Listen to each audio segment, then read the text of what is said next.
Você já se perguntou por que existem tantas versões da Bíblia? Por que ARA, atualizada, corrigida, nova versão internacional? O que significam essas coisas?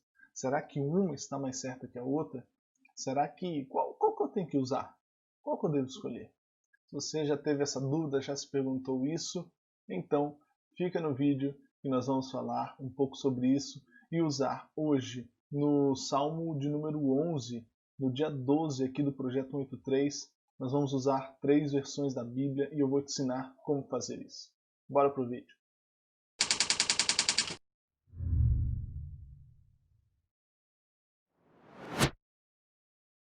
Então vamos lá, pessoal. Eu vou ler aqui para vocês o Salmo de número 11 na versão Almeida Revista Atualizada. Diz assim o Salmo: No Senhor me refugio. Como dizeis, pois, à minha alma, foge como pássaro para o teu monte? Porque eis aí os ímpios, armam o arco, dispõem a sua flecha na corda, para as ocultas dispararem contra os retos de coração. Ora, destruídos os fundamentos, que poderá fazer o justo? O Senhor está no seu santo templo. Nos céus tem o Senhor o seu trono. Os seus olhos estão atentos, as suas pálpebras sondam os filhos dos homens. O Senhor põe à prova ao justo e ao ímpio, mas ao que ama a violência, a sua alma abomina. Fará chover sobre os perversos brasas de fogo e enxofre, e vento abrasador será a parte de seu cálice. Porque o Senhor é justo, ele ama a justiça, os retos lhe contemplarão a face. Um salmo maravilhoso, muito lindo. Já ensinei algumas vezes com base nesse salmo, amo demais esse salmo. E aproveitei que ele é um salmo muito curto, né? Apenas 7 versículos, para trabalhar com vocês a questão das versões da Bíblia. Porque existem várias versões? É simples, tão somente porque nós temos várias e várias épocas onde a linguagem vai sendo modificada, vai sendo transformada. Um exemplo que eu gosto muito de usar, deixa eu colocar aqui no Word, é o exemplo dessa palavra aqui, ó. Vossa mercê. Você sabe o que significa vossa mercê?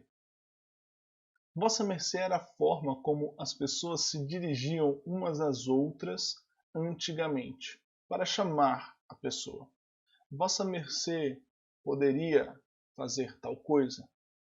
Agora, com o passar do tempo, eu não sei ao certo, não, eu não sou linguista, né, ou da área de letras brasileira, né, da língua portuguesa, mas eu não sei ao certo quando, mas num determinado momento, vossa mercê passou a se tornar vós mercê.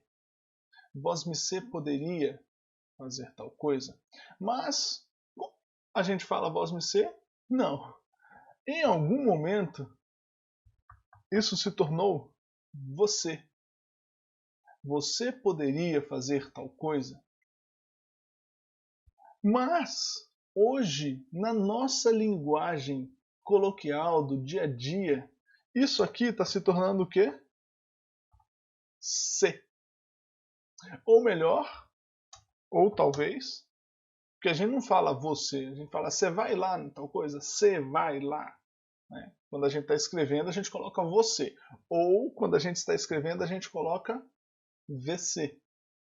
Na verdade, é claro, né? Num texto formal a gente não vai colocar VC, talvez. Muito embora hoje até em e-mails de empresas as pessoas usam VC. Né? Porém, na nossa linguagem coloquial, ainda mais, eu costumo brincar, hoje a gente fala só ô, né, para chamar a pessoa. Ô. Então, assim, por causa dessa mudança de linguagem, é que a gente tem várias versões. A cada época é necessário que os estudiosos da Bíblia, aqueles que são linguistas bíblicos, eles traduzam o original da palavra de Deus para uma linguagem muito mais próxima, para que a gente possa entender de forma muito mais simples a palavra de Deus.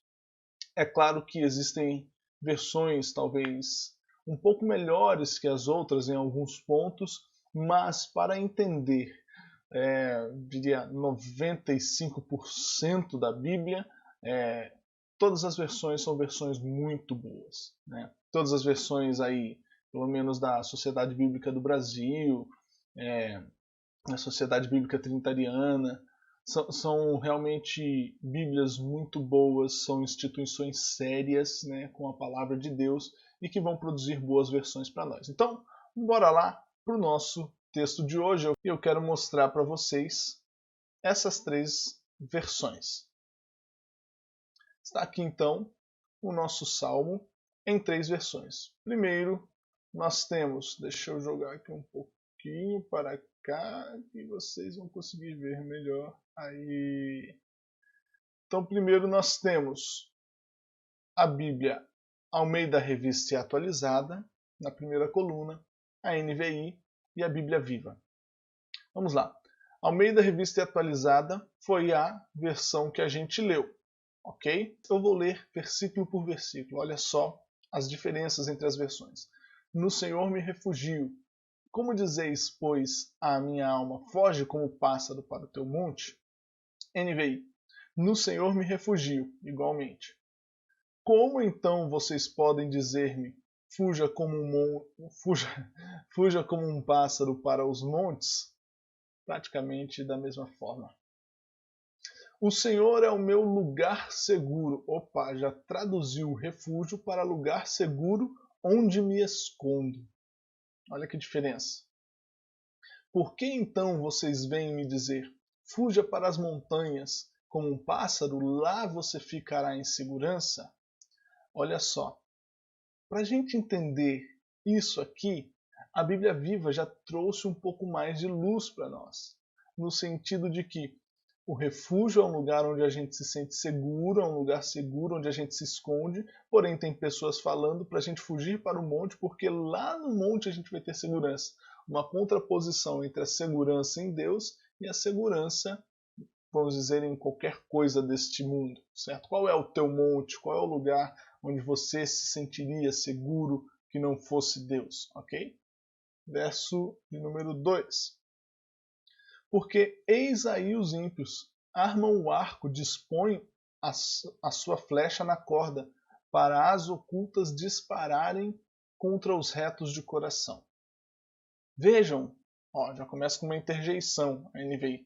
Vejam, os ímpios preparam os seus arcos, colocam as flechas contra as cordas para das sombras, as ocultas, das sombras, as atirarem nos retos de coração.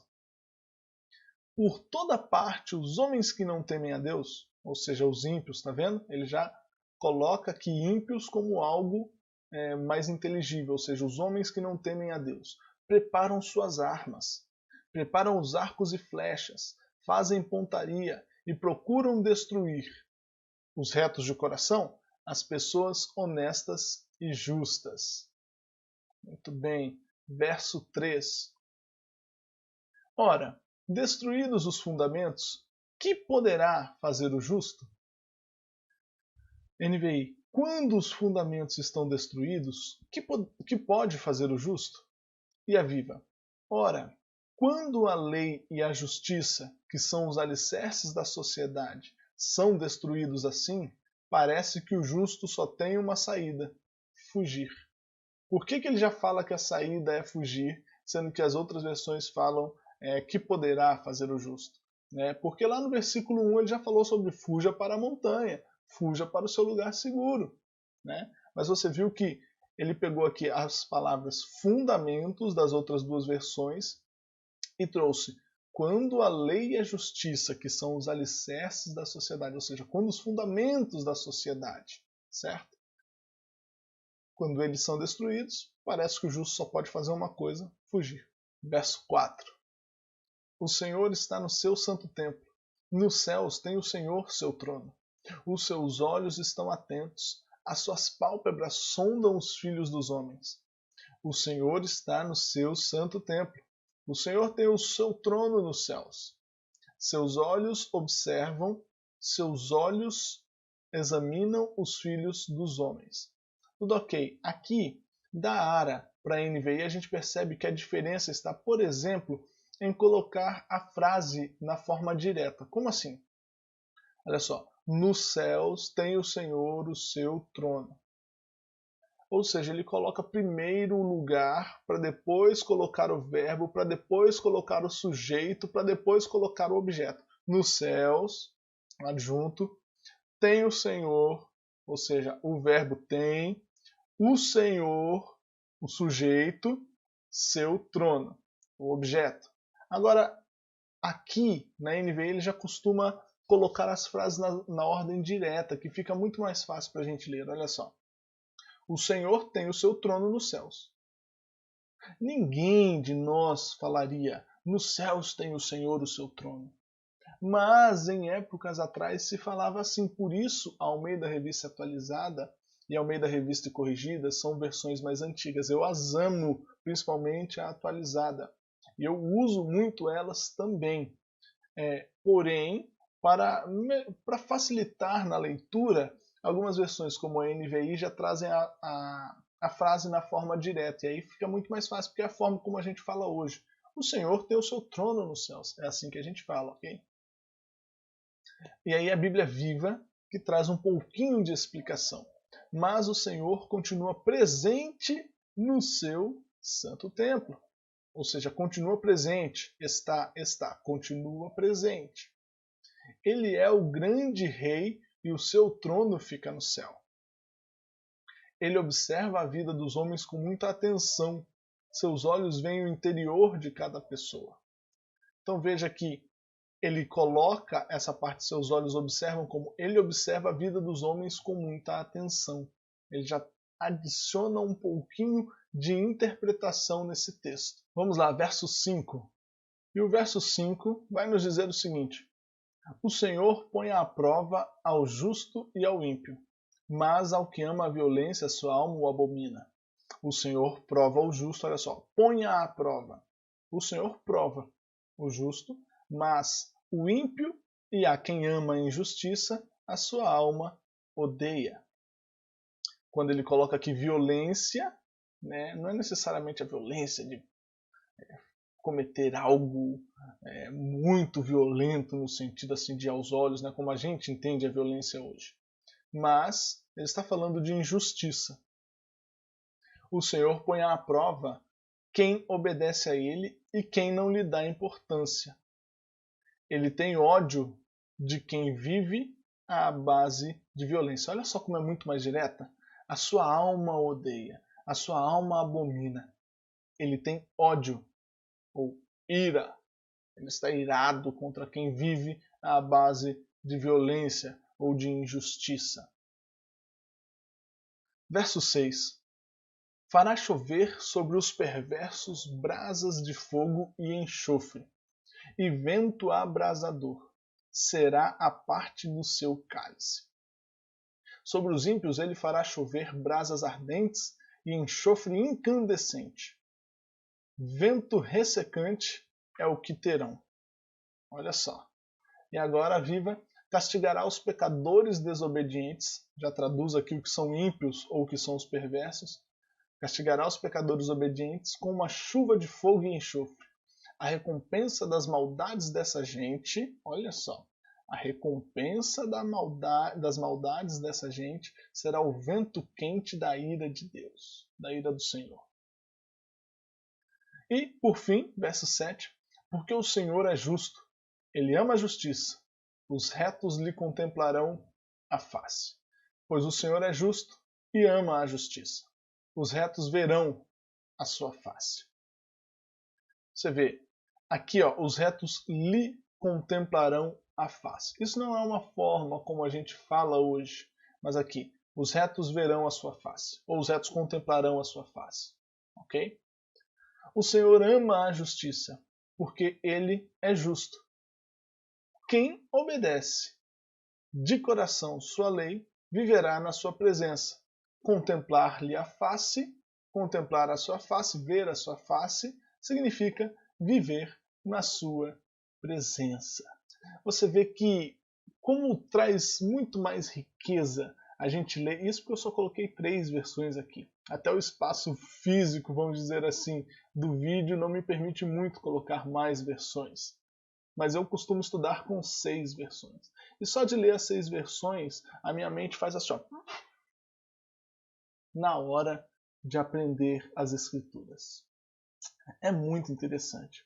E aí se você começa a mesclar a forma da frase de uma versão com a forma da frase de outra versão, você consegue construir uma, entre aspas, nova versão. Esse é um dos exercícios que eu passo para o pessoal no Desafio SMB, para que eles peguem as várias versões e criem uma versão sua, para que você consiga falar melhor sobre o texto, para que você consiga perceber ainda mais o texto, só de você juntar os pedacinhos de uma versão e de outra, aqueles que você achou mais, vamos dizer assim, mais perfeitos ou melhores ali no texto, vamos dizer assim, nas traduções, e aí você encaixa uma e outra e você fala, olha só o que o texto diz por completo. Esse é um dos exercícios que a gente faz muito lá no Desafio SMB com os alunos. Então, meus irmãos, para quem não sabe o que é o Desafio SMB, é um curso de 90 dias que a gente, nesse momento, no momento que eu estou gravando esse vídeo, nós não temos turmas abertas, mas é um curso de 90 dias onde a gente transforma completamente a experiência da pessoa com as escrituras. Nesse momento, não temos vagas abertas, mas a gente logo mais vai abrir novas vagas, nova turma, na verdade. Acho que daqui a um mês, mais ou menos, se você tem interesse, se prepara aí, porque em setembro a gente deve abrir uma nova turma, mas eu vou avisando por aqui, pelas redes sociais. Eu quero deixar uma aplicação aos irmãos nesse texto. Ora, destruídos os fundamentos, o que poderá fazer o justo? Quando os fundamentos estão sendo destruídos, o que pode fazer o justo? Ora, quando a lei e a justiça, que são os alicerces da sociedade, são destruídos, assim, parece que o justo só tem uma saída: fugir. Quando a sociedade está ruindo, quando a justiça está ruindo na sociedade, quando a lei, os alicerces da sociedade, quando parece que tudo é injusto, como Rui Barbosa disse, chegarão dias em que fazer o certo será errado e fazer o errado será o certo.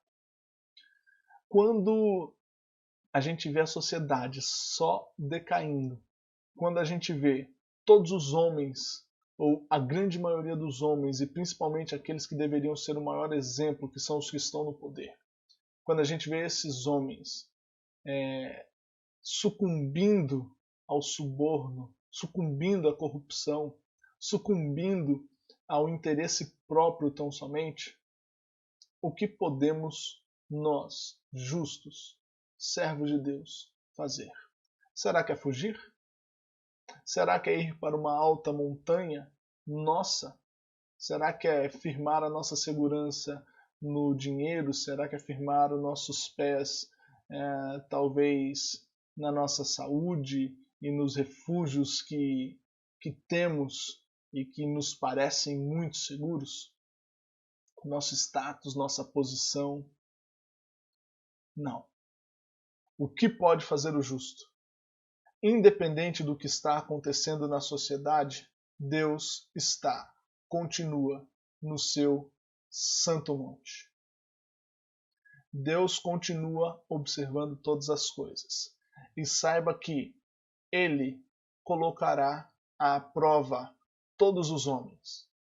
Que Ele sabe quem é o ímpio, que Ele sabe quem é o ímpio, que Ele prova o justo e o ímpio, e que o ímpio receberá sim o seu castigo. Sabe por quê? Porque independente dos homens, dos governantes da terra, serem ímpios, serem injustos, fazerem os fundamentos do mundo ruírem, Deus, Ele continua sendo justo, Ele ama a justiça, e quem for reto, um dia viverá para sempre com Ele. Viva uma vida de um reto para com Deus, de um justo para com Deus. Que Deus te abençoe e até a próxima.